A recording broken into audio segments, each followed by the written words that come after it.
Pagi ini, pagi menjelang siang sudah ya, sehubungan dengan Hari TB Sedunia, saya dari dokter anak yang ada di Rumah Sakit Umum Daerah Haji Amri Tambunan akan memberikan sedikit penyuluhan tentang TBC pada anak ya. Nah, jadi ini hari ini diperingati sebagai Hari TB Sedunia dan diharapkan nanti penyuluhan serentak di seluruh Indonesia akan masuk ke rekor muri ya. Jadi Bapak Ibu silakan disimak, mudah-mudahan nanti bermanfaat.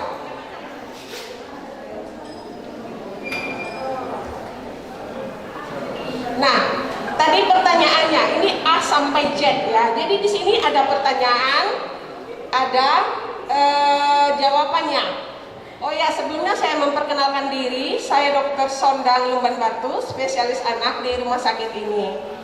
Nah, apa itu tuberkulosis? Tadi Dokter Paru sudah banyak menjelaskan tentang TBC RO atau TBC resisten obat atau yang sudah kebal terhadap pengobatan yang biasa. Nah, jadi kalau kita sering dengar di masyarakat itu TBC itu sering dikenali sebagai flek ya, ada flek di paru dok, katanya di foto ada flek ya. Kemudian hal yang perlu juga dipahami bahwa TBC itu bukanlah suatu penyakit keturunan, tetapi merupakan suatu penyakit menular ya. Nah, penyebabnya apa? Tadi sudah disebut itu kuman TBC atau Mycobacterium tuberculosis. Nah, inilah dia gambaran secara mikroskop ya. Dan tahu bagaimana untuk mencegahnya itu harus menjadi goal kita bersama, harus jadi tujuan kita semua. Harus disiplin minum obat, tidak perlu malu. Dari awal saya katakan tidak perlu malu, siapapun bisa kena penyakit TBC, bukan hanya masyarakat yang sederhana. Dokter bisa, anak dokter bisa, anak orang kesehatan bisa. Tetapi apa yang perlu kita pikirkan? Obati, ya, nggak perlu disembunyikan, nggak perlu malu, ya. Nah, jadi ditargetkan tahun 2030 semua orang-orang sudah lebih memahami bahaya TBC ini ya, dan pastikan anak-anak Indonesia mendapat pengobatan dan pencegahan TBC yang benar, ya. Jadi jangan obatnya setengah-setengah hati, separuh-separuh jalan ya. Nah, jadi ayo kita bersama akhiri TBC. Indonesia pasti bisa.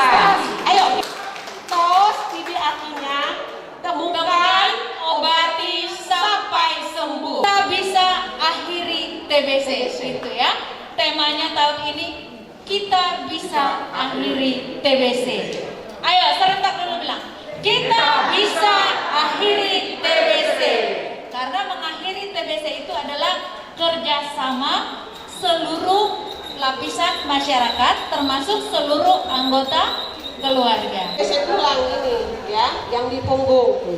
Nah, jadi itu bisa kalau misalnya tadinya itu awalnya pasti dari TBC paru. Kuman itu akan mengikuti aliran darah ke seluruh tubuh. Jadi darah kita itu kan mengalir ke seluruh tubuh, ya ke otak, ya ke usus, ke ginjal, kemana-mana ya. Itu bisa ke tulang juga. Nah, ini yang namanya ibus ya. Jadi yang di tulang itu sering di daerah tulang punggung, di tulang sendi paha, di daerah lutut ya. Saya pernah dapat anak sama sekali nggak bisa jalan, ininya sangat besar ya. Tetapi secara foto nggak jelas.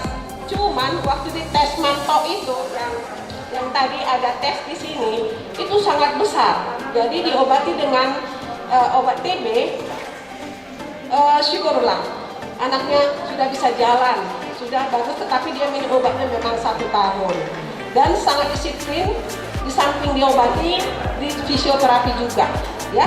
Fisioterapi, disuruh berenang ya, jadi kakinya sudah bisa berjalan.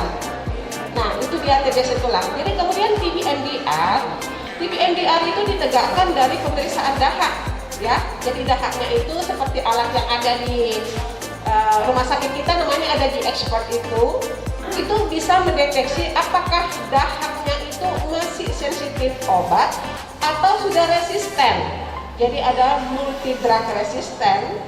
Obat yang biasa dipakai untuk pengobatan TB, yang untuk mengobati TB di regimen awal, dia sudah tidak mempan lagi Pak. Jadi harus dicari regimen berikutnya atau terapi TB ini kedua.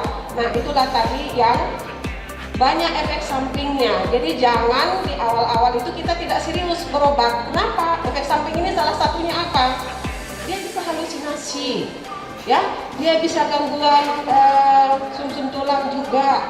Kemudian dia juga bisa terjadi selain mual, bawaannya mencret, ya.